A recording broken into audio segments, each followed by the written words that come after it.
ನೀವು ನಿಮ್ಮ ಮನೆಗಳಲ್ಲಿ ನೋಡಿದ್ರೆ ಇದು ಕವರ್ ಹಿಂದೆ ಬರ್ದಿರುತ್ತೆ. ಎತ್ತಿ ಕೂಡ ಹಾಕಿ ಇಟ್ಕೊಂಡ್ರೆ ಆ ಬ್ರ್ಯಾಂಡ್ ಓನರ್ನೇ ಇಟ್ಕೋಬಹುದು ನಾವು. ಅಪ್ಪ ನನ್ನ ಹತ್ರ ಇಷ್ಟು ಕವರ್ ಇದೆ, ನಾ ಗೌರ್ಮೆಂಟ್ ಕೊಡ್ತಾ ಇದ್ದೀನಿ, ಅಷ್ಟು ದುಡ್ಡು ನನ್ನ ಅಕೌಂಟ್ಗೆ ಹಾಕು, ಇಲ್ಲಾಂದ್ರೆ ಗೌರ್ಮೆಂಟ್ಗೆ ಹಾಕು ರನ್ ಮಾಡೋಕ್ಕೆ.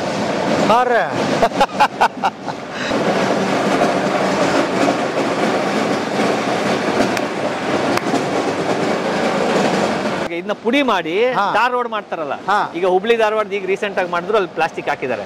ಈ ಪುಡಿ ಮಾಡಿರೋ ಪ್ಲಾಸ್ಟಿಕ್ 8% ಹಾಕಿದ್ರೆ ರೋಡ್ ಕಿತ್ತೋಗಲ್ಲ ಜಲ್ದಿ. ರೋಡ್ ಮಾಡಿರೋ ರೋಡ್ ಜಲ್ದಿ ಕಿತ್ತೋಗಲ್ಲ. ಈಗ 1 ವರ್ಷ 1.5 ವರ್ಷ ಕಿತ್ತೋಗಿರೋ ರೋಡ್ 5-8 ವರ್ಷ ಬರ್ತದೆ. ಈಗ ನೆಕ್ಸ್ಟ್ ವರ್ಷ ಕೆಲಸ ಇಲ್ವಲ್ಲ ಇವ್ರಿಗೆ, ಇದು ಯಾಕೆ ಹಾಕ್ತಾರೆ ಇವರು?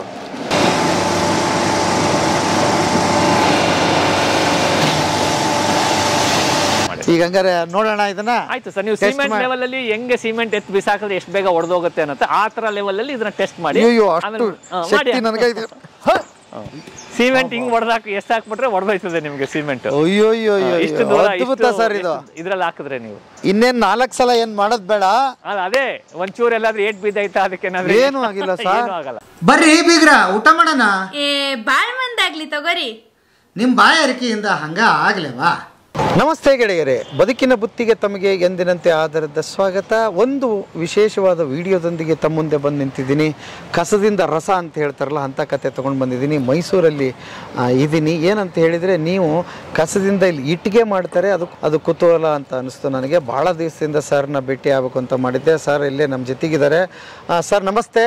ನಮಸ್ಕಾರ ಸರ್, ಹೇಗಿದ್ದೀರಿ ಸರ್? ಚೆನ್ನಾಗಿದ್ದೀನಿ ಸರ್. ಬಹಳ ಚೆನ್ನಾಗಿದ್ದೀನಿ.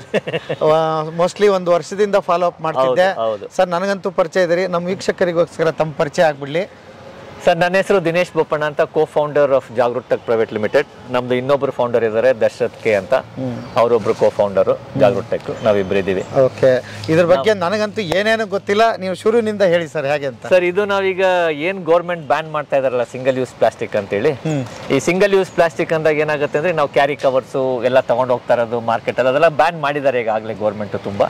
ಅಂತೂ ಜನ ಕಳ್ತನದಲ್ಲಿ ಬರ್ತಾನೆ ಇದೆ, ಏನು ಮಾಡೋಕ್ಕಾಗಲ್ಲ. ತರಕಾರಿ ಮಾರೋರ ಹತ್ರನೂ ಸಿಗುತ್ತೆ. ನಮ್ ಜನ ಚೇಂಜ್ ಆಗ್ಬೇಕು, ನಮ್ ಜನ ಚೇಂಜ್ ಆಗ್ತಾ ಇಲ್ಲ. ಅವ್ರೊಂದ್ ಬ್ಯಾಗ್ ಇಟ್ಕೊಂಡು ಹೋಗೋಕೆ ಕಷ್ಟ ಪಾಪ. ತರಕಾರಿ ಅವನಾಗ್ಲಿ ಫ್ರೂಟ್ಸ್ ಅವನಾಗ್ಲಿ ಜನ ಬಂದ್ ಕೇಳ್ತಾರೆ, ಸರ್ ನನ್ ಈ ಕವರ್ ಕೊಡ್ಲಿ, ನನ್ಗೆ ಬೇಡ ಅಂತ ಹೊಟ್ಟೋಗ್ತಾರೆ ಮುಂದೆ. ನಾನು ವ್ಯಾಪಾರ ಮಾಡ್ಬೇಕು ಅಂದ್ರೆ ನಾನು ಈ ತರದ ಕಳ್ತನದ ಮೇಲೆ ಇಟ್ಕೊಂಡು ಮಾತಾಡೋದು, ವ್ಯಾಪಾರ ಮಾಡ್ಲೇಬೇಕು ಅಂತ. ನಾವು ಚೇಂಜ್ ಆಗೋದ್ರೆ ಪಾಪ ಆ ಮನುಷ್ಯ ಏನು ಮಾಡಕ್ಕಾಗಲ್ಲ, ಅವ್ನು ಹೊಟ್ಟೆ ಪಾಡೋದು ಮಾಡ್ಲೇಬೇಕು. ಅದು ಒಂದು ಕವರು ನಮ್ ಎಷ್ಟೇ ಗೌರ್ಮೆಂಟ್ ಬ್ಯಾನ್ ಮಾಡ್ತಾ ಇದ್ರು ಅದು ಬರ್ತಾನೆ ಇದೆ ಡೈಲಿ. ಅದ್ರ ಜೊತೆಗೆ ನಮ್ದು ಇನ್ನೊಂದು ಈ ಮಲ್ಟಿ ಲೇಯರ್ಡ್ ಪ್ಲಾಸ್ಟಿಕ್ ಅಂತೀವಿ. ಮಲ್ಟಿ ಲೇಯರ್ಡ್ ಪ್ಲಾಸ್ಟಿಕ್ ಅಂದ್ರೆ ಈ chips cover, biscuit cover, chocolate cover, Kurkure cover, ಮತ್ತೆ ಮ್ಯಾಗಿ ಕವರು, ಇವೆಲ್ಲ 1 ಟೈಮ್ ಯೂಸ್ ಕವರ್. ಇವು ಅದನ್ನ ಮತ್ತೆ ಇನ್ನೊಂದ್ಸಲ ರಿಪೀಟ್ ಮಾಡಕ್ಕಾಗಲ್ಲ. ಅದು ಮತ್ತೆ ಬೇರೆ ಆದ್ರೆ ಏನಾಗ್ತೈತೆ, ಗ್ರಾಸರಿ ಕವರ್ಸ್ ಅಂತೀವಿ. ಅಂದ್ರೆ ನಮ್ಮ ಮನೆಗೆ ಪ್ಯಾಕೆಟ್ 51 ಮೈಕ್ರಾನ್ಸ್ ಇಂದ ಜಾಸ್ತಿ ಇರೋದು ಅಂತ. ಈಗ ಗೌರ್ಮೆಂಟ್ 80 ಮೈಕ್ರಾನ್ಸ್ ಮಾಡ್ತಾ ಇದಾರೆ, 120 ಮೈಕ್ರಾನ್ಸ್ ಮಾಡ್ತಾ ಇದಾರೆ ಜಾಸ್ತಿ. ಆ ಕವರ್ಗಳು ಬಂದ್ರೆ ಏನಾಗುತ್ತೆ ಅಂದ್ರೆ ಅದು ರೀಸೈಕಲ್ ಆಗುತ್ತೆ. ಇದು ರೀಸೈಕಲ್ ಆಗಲ್ಲ. ಇದೊಂದು ರೀಸೈಕಲ್ ಆಗ್ತಾ ಇದ್ದಾಗ ಅಲ್ಲೇ ಕರ್ಗೋಗುತ್ತೆ. ಅದ್ರಲ್ಲಿ ಏನು ಸಿಗದೆ ಇಲ್ಲ, ಮೆಟೀರಿಯಲ್ ಸಿಗಲ್ಲ. ನಾವು ರೀಸೈಕಲ್ ಅನ್ನೋ ವರ್ಡ್ಗೇನು ನಾವೇನಾದ್ರೂ ಅದನ್ನ ಕರಗಿಸಿದ್ರೆ ಏನೋ ಒಂಚೂರು ಮೆಟೀರಿಯಲ್ ಸಿಕ್ಬೇಕು ನಮ್ಗೆ. ಮೆಟೀರಿಯಲ್ ಸಿಗಲ್ಲ ಅದ್ರಲ್ಲಿ, ಯಾಕಂದ್ರೆ ಮೈಕ್ರಾನ್ಸ್ ಕಮ್ಮಿ ಇರೋದಕ್ಕೋಸ್ಕರ. ಈ ತರ ಸಿಂಗಲ್ ಯೂಸ್ ಮಾಡ್ತಾ ಇರೋದು ಈ ಸಮಸ್ಯೆ ನಮ್ಮ ದೇಶದಲ್ಲಿ ವರ್ಲ್ಡ್ ಅಲ್ಲೇ ಇದೆ ಅಂತ ಹೇಳೋಣ. ಈ ಲ್ಯಾಂಡ್ ಫಿಲ್ ಅಂತಾರೆ, ಕಸ ಎಲ್ಲಿ ತಗೊಂಡೋಗಿ ಹಾಕ್ತಾರೆ ಅಂತ, ಅದಕ್ಕೆ ಲ್ಯಾಂಡ್ ಫಿಲ್ ಅಂತ ಕರೀತಾರೆ, ಡಂಪ್ ಯಾರ್ಡ್ ಅಂತ ಕರೀತಾರೆ. ಅಲ್ಲಿ ನೀವು ನೋಡಿದ್ರೆ ಕಾಂಪೋಸ್ಟ್ ಮಾಡಬೇಕು ಅನ್ನೋಂಥದ್ದು ನಮ್ದು ಹಸಿ ಕಸ ಹೋಗ್ಬೇಕು ಅಂತ ಇರೋದು ಅಲ್ಲಿಗೆ. ಅಲ್ಲಿ ನೋಡಿದ್ರೆ ಪ್ಲಾಸ್ಟಿಕ್ಕೇ 90% ಹಸಿ ಕಸ ಕಮ್ಮಿನೇ. ಯಾಕಂತ ಹೇಳಿದ್ರೆ ಅಲ್ಲಿಗೆ ಹೋಗುವಾಗ ಪ್ಲಾಸ್ಟಿಕ್ ಜೊತೆ ಹೋಗಿರೋದಕ್ಕೋಸ್ಕರ ಅಲ್ಲಿ ತುಂಬಿ ಬೆಟ್ಟನೇ ಆಗೋಗಿದೆ. ಆ ಬೆಟ್ಟ ಕರಗಿಸೋಕ್ಕೆ ಆಗಲ್ಲ ಈಗ ಮುಂದಕ್ಕೆ. ಇದನ್ನ ನೋಡ್ತಾ ನೋಡ್ತಾ ನೋಡ್ತಾ ಮುಂದೆ ನಾವು ಇದಿನ್ನೂ ಬೆಳೀತದೆ ಅನ್ನೋದಕ್ಕೋಸ್ಕರ ಒಂದು 4-5 ವರ್ಷದಿಂದ ಇದ್ರ ಮೇಲೆ ಕೆಲಸ ಮಾಡ್ತಾನೆ ಇದ್ವಿ. ಕಸದ ಗುಂಡಿ ನೋಡಿ ನೋಡಿ ಏನಪ್ಪ ಮಾಡೋದು ಅಂತ. ಇದು ನಾನ್ ರೀಸೈಕಲೇಬಲ್ ಅಂತದ್ದು ಯಾರು ತಗೊಂಡೋಗಲ್ಲ. ನೀವು ಆದಿಟ್ರು ಯಾರು 1 ರೂಪಾಯಿ 10 ಪೈಸಾ ಕೊಟ್ಟು ತಗೊಂಡೋಗಲ್ಲ. ಇದು ನೀವು LD ಕವರು, ಹಾಲನ್ ಕವರ್ ಇಂಥದ್ದೆಲ್ಲ ಮುಂಚೆ ಮನೇಲೆ ಬಂದು ಹಾಲನ್ ಕವರ್ ತಗೊಂಡೋಗ್ತಾ ಇದ್ರು, ಯಾಕಂದ್ರೆ ಅದಕ್ಕೊಂದು ಸ್ವಲ್ಪ ದುಡ್ಡು ಸಿಗ್ತಾ ಇತ್ತು ಅಂತ. ಈಗ ಅದ್ರದ್ದು ವ್ಯಾಲ್ಯೂ, ಎಕನಾಮಿ ಯಾವಾಗ ಬೆಳೀತಾ ಹೋಯ್ತು, ಇದ್ರದ್ದು ಕಾಸ್ಟ್ ಎಷ್ಟೇ ನೀವು ಜಾಸ್ತಿ ಮಾಡಿದ್ರು ಜನ ಬಂದು ನಿಮ್ಮ ಹತ್ರ ತಗೊಳ್ಳಲ್ಲ ಇದನ್ನ. ಯಾಕಂದ್ರೆ ಜನಕ್ಕೂ ಅದು ಬೇಕಾಗಿಲ್ಲ. ಮುಂಚೆ ಕೂಡಾಕ್ ಕೊಡ್ತಾ ಇದ್ರು, ನನಗೆ ಗ್ಯಾಪ್ ಕರಂಗ ನಮ್ಮ ಅಮ್ಮ ಕೂಡಾಕ್ತಾ ಇದ್ರು. ಈಗ ಯಾರು ಕೂಡಾಕಲ್ಲ, ಯಾಕಂದ್ರೆ ಅದಕ್ಕೆ ವ್ಯಾಲ್ಯೂ ಅವ್ರಿಗೆ ವ್ಯಾಲ್ಯೂ ಅನ್ನಿಸ್ತಾ ಇಲ್ಲ. ಏನ್ 1 ರೂಪಾಯಿ ಕೊಡ್ತಾರೆ, 1.5 ರೂಪಾಯಿ ಕೊಡ್ತಾರೆ, ಏನು ಕೂಡಾಕ್ಬೇಕು ಇಷ್ಟೆಲ್ಲ ಕಷ್ಟಪಟ್ಟು ಅದನ್ನ. ಎಕನಾಮಿ ಅಷ್ಟೊಂದು ಬೆಳೆದೋಗಿದೆ. ಆ ಲೆಕ್ಕದಲ್ಲಿ ಏನಾಗುತ್ತೆ ಅದೆಲ್ಲ ಕಸ ತಿಪ್ಪೆಗೆ ಬರುತ್ತೆ. ಈ ತಿಪ್ಪೆಯಿಂದ ಸಪ್ರೇಟ್ ಮಾಡೋಕ್ಕಾಗಲ್ಲ. ನಮ್ಮ ಮೈಸೂರು ಅಂತ ಒಂದು ಪಟ್ಟಣ ಭಾಳ ಚೆನ್ನಾಗಿರೋದಕ್ಕೋಸ್ಕರ ನಮ್ಮಲ್ಲಿ ಒಂದು 0 ವೇಸ್ಟ್ ಪ್ಲಾಂಟ್ ಅಂತ ಮಾಡಿದ್ದಾರೆ. 65 ವಾರ್ಡಿಂದ ಎಲ್ಲ ಕಲೆಕ್ಟ್ ಮಾಡ್ತಾರೆ ಆಟೋಗಳಲ್ಲಿ. ಅದನ್ನೆಲ್ಲ ಸಗ್ರಿಗೇಷನ್ ಹೇಳ್ತೀವಿ, ವೆಟ್ ವೇಸ್ಟು ಡ್ರೈ ವೇಸ್ಟ್ ಮಾಡಿಕೊಡಿ ಅಂತ. ಅಂಥದ್ರಲ್ಲೂ ಜನ ಒಂದೊಂದ್ಸಲ ಕೇಳಲ್ಲ. ಮಾಡ್ತಾರೆ ಪಾಪ, ಕಷ್ಟಪಟ್ಟಿರ್ತಾರೆ, ಡ್ರೈನ ಅಂತ ಎತ್ತಿಡ್ತಾರೆ, ಕೊನೆಗೆ ಒಂಚೂರು ಅದರಲ್ಲಿ ವೆಟ್ ಹಾಕ್ಬಿಡ್ತಾರ ಲಾಸ್ಟಲ್ಲಿ. ಅದು ಒಂಚೂರು ವೆಟ್ ಹಾಕ್ಬಿಟ್ಟಾಗ ಅದನ್ನ ಆ ಜನ ಯಾರು ಅದನ್ನ ಸಮಾಲಿಸ್ತಾರಲ್ಲ ಅವ್ರಿಗೆ ಭಾಳ ಕಷ್ಟ. ಅದನ್ನ ಅವ್ರ ಕೈಲಿ ವಿಂಗಡ್ಸಕ್ಕಾಗಲ್ಲ. ಅದನ್ನ ಹಂಗಾಗದೆ ಜನ ಸಿಗಲ್ಲ ಇನ್ನು ಮುಂದಕ್ಕೆ. ಇನ್ನು ನಮ್ಮ ಲೋಕಲ್ ಎಂಪ್ಲಾಯ್ ಅಂತೂ ಕೆಲಸ ಮಾಡಲ್ಲ. ಇದಕ್ಕೆ ಅಂತೇಳಿ ಜನ ತಗೊಂಬರೋಣ. ಆ ಥರ ಟೆಕ್ನಾಲಜಿನೂ ಬಂದಿಲ್ಲ. ಕವರ್ನ ಒಡೆದಾಕಿ ಕವರಲ್ಲಿ ಏನೇನೈತೆ ಅಂತ ಸಪ್ರೇಟ್ ಮಾಡೋಕ್ಕಾಗ್ತಾ ಇಲ್ಲ ಇನ್ನು. ಇದು ಇನ್ನೂ ದೊಡ್ಡ ಯಕ್ಷ ಪ್ರಶ್ನೆ. ಇನ್ನೂ ಎಷ್ಟು ವರ್ಷ ಆಗುತ್ತೋ ಕವರಲ್ಲಿ ಕಟ್ಟಿಟ್ಟಿರೋದನ್ನ ಅದೇ ಹುಡುಕಿ ತೆಗೆದು ಮಾಡಿ ಅದು ಬೇರೆ ಬೇರೆ ಸಪ್ರೇಟ್ ಮಾಡ್ಬೇಕಂದ್ರೆ ರೋಬೋಟೇ ಮಾಡಬೇಕು, ಮನುಷ್ಯನ ಕೈಲಿ ಮಾಡೋಕ್ಕಾಗಲ್ಲ. ಈಗ ರೋಬೋಟ್ಗೆ ನಾವು ಪ್ರಯತ್ನ ಪಡ್ತಾ ಇದ್ದೀವಿ, ನಾವು ಮಾಡ್ತಾ ಇದೀವಿ, R&D ನಡೀತಾ ಇದೆ. ಇನ್ನು ಮನುಷ್ಯರು ಸಿಗಲ್ಲ ನಮಗೆ ಕೈ ಹಾಕಿ ಮಾಡೋಕ್ಕೆ ಅಂತ ಕಾಸಕ್ಕೆ ಇನ್ನು ರೋಬೋಟ್ಗಳ ಹತ್ರನೇ ಕೆಲಸ ಮಾಡಿಸ್ಬೇಕು ಅಂತ. ಈ ಇನ್ಕ್ಯುಬೇಟಿವ್ ಅಲ್ಲಿ ನಾವು ಇದನ್ನ ಏನ್ ಮಾಡೋದು ಅಂದಾಗ ಈ ತರ ಒಂದು ಇಂಟರ್ಲಾಕಿಂಗ್ ಪೇವರ್ ಅಂತ ಮಾಡಿದ್ರೆ ನೆಲಕ್ಕೆ ಹಾಕೋದು ಮಾಡಿದ್ರೆ ಬೆಟರ್ ಅಂತ ನೋಡ್ಕೊಂಡೇ ಮಾತಾಡೋಣ. ಈಗ ನಿಮ್ದು ಫಸ್ಟ್ ಸ್ಟೇಜ್ ಎಲ್ಲಿಗೆ ಬರುತ್ತೆ ಸರ್? ಅಲ್ಲಿಂದ ತೋರಿಸ್ಬಿಡೋಣ ಇವರಿಗೆ. ಫಸ್ಟ್ ಸ್ಟೇಜ್ ಈಗ ನಾನು ಇಂಟರ್ಲಾಕ್ ನಿಮಗೆ ಫೈನಲ್ ಸ್ಟೇಜ್ ತೋರಿಸ್ತೀನಿ, ಆಮೇಲೆ ಫಸ್ಟ್ ಹೆಂಗ್ ಬರುತ್ತೆ ಅಂತ ತೋರಿಸ್ಬಿಡ್ತೀನಿ. ಪದಾರ್ಥ ಏನು ಅನ್ನೋದು ತೋರಿಸ್ಬಿಡ್ತೀನಿ, ಏನ್ ಮಾಡಿದೀವಿ ಅಂತ. ಆಮೇಲೆ ಇದು ಮಾಡಕ್ಕೆ ಯಾವ ತರ ಪರಿಸ್ಥಿತಿ ಹೋಗುತ್ತೆ ಅನ್ನೋದನ್ನ ನಾನು ನಿಮಗೆ ತೋರಿಸ್ತೀನಿ. ಈ ತರ ಟೈಲ್ಸ್ ಹಾಕ್ತಾ ಇದೆ. ಇದು ನಾವು ನೆಲಕ್ಕೆ ಹಾಕಂತದ್ದು. ನೆಲಕ್ಕೆ ಹಾಕ್ಬೋದು ಇದನ್ನ. ಇದು ನೆಲಕ್ಕೆ ಹಾಕೋದು. ಈಗ ಇಂಟರ್ಲಾಕ್ ಅಂತ ರೋಡ್ ಅಲ್ಲಿ ಹಾಕ್ತಾರಲ್ಲ, ನೀವೇ ಒಂದ್ 4-5 ಸಲ ಬಿಸಾಕ್ಬಿಟ್ಟು ನೋಡಿ ಸರ್ ಅದು ಹೊಡೆದಾಕಕ್ಕಾಗತ್ತಾ ಏನು ಅಂತ. ಇಲ್ಲಂತೂ ಮಣ್ಣಿದೆ, ಇದ್ರ ಮೇಲೆ ಇಲ್ಲಿಗೆ ಪರೀಕ್ಷೆನೆ ಮಾಡ್ಬಿಡಿ, ಅದ್ರ ಮೇಲೆ ಹೊಡ್ಕೊಳ್ಳಿ ನೀವು. ಯಾವ್ದು ಗಾರೆ ಮಾಡಿ ಕಸದಿಂದ ಆಗಿರುವಂತ. ಹೌದೌದು, ಕಸದಿಂದ ನಾನು ಏನೀಗ single use plastic, multi layered plastic ಅಂದೆ, ಅದರಿಂದ ಆಗಿರೋ ಯೂಸ್ ಆಗಲಾರ್ದಂತ ಪ್ಲಾಸ್ಟಿಕ್. ಯಾರಿಗೂ ಅದಕ್ಕೆ ರೀಸೈಕಲ್ ಮಾಡಕ್ಕಾಗದೆ ತಿಪ್ಪೆ ಗುಂಡಿಗೆ ಹೋಗ್ತಾ ಇದ್ದು, ಕಸದ ಗುಂಡಿಗೆ ಹೋಗ್ತಾ ಇದ್ದೀವಿ ಪ್ಲಾಸ್ಟಿಕ್ ಅಲ್ಲಿ. ಈ ಕೆಲಸ ಮಾಡಿ. ಈಗ ಹಂಗಾರೆ ನೋಡೋಣ ಇದನ್ನ. ಆಯ್ತು ಸರ್, ನೀವು ಸಿಮೆಂಟ್ ಲೆವೆಲ್ ಅಲ್ಲಿ ಹೆಂಗೆ ಸಿಮೆಂಟ್ ಎತ್ತು ಬಿಸಾಕಿದ್ರೆ ಎಷ್ಟು ಬೇಗ ಒಡೆದೋಗುತ್ತೆ ಅನ್ನತ್ತೆ ಆ ತರ ಲೆವೆಲ್ ಅಲ್ಲಿ ಇದನ್ನ ಟೆಸ್ಟ್ ಮಾಡಿ. ಸಿಮೆಂಟ್ ಹಿಂಗ್ ಹೊಡೆದಾಕ ಎಷ್ಟು ಹಾಕ್ಬಿಟ್ರೆ ಹೊಡೆದೋಯ್ತದೆ ನಿಮ್ಗೆ ಸಿಮೆಂಟ್. ಇಷ್ಟು ದೂರ ಇದ್ರಲ್ಲಿ ಹಾಕಿದ್ರೆ ನೀವು ಇನ್ನೇನ್ 4 ಸಲ ಏನ್ ಮಾಡೋದ್ ಬೇಡ.